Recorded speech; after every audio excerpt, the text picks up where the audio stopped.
Sinabi ni dating Congressman Mike Defensor na pinilit umano ni dating House Speaker Martin Romualdez at ni Zaldico si Attorney Pechi Rose Espera na sabihing peke ang notarization ng affidavit ni whistleblower Orly Guteza. Sa panayam sa Bilyonaryo News Channel na On Point, iginiit ni Defensor na hindi totoo ang aligasyon na peke ang notaryo sa sinumpaang salaysay ni Guteza. Yung mga binanggit niyang pangalan, well, of course, si Congressman Zaldico, I'm sorry, kaibigan ko siya, pero ito para sa bansa to. Ito mangyari, napakamali.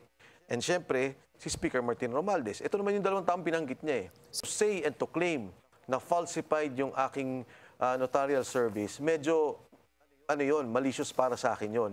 Medyo inaanggulahon nila yon. Ginagawa nila ng script na yung ginawa ni Guteza, totally mali. Okay. Totally falsified. Congressman Mike, Aminado rin si Defensor na siya ang nagpakilala kay Guteza kay Senator Rodante Marcoleta at tumulong sa pagbuo ng affidavit nito. Ang parehong dokumentong kalaunan ay idiniskwalipika ng Manila Court dahil umano sa peking notaryo.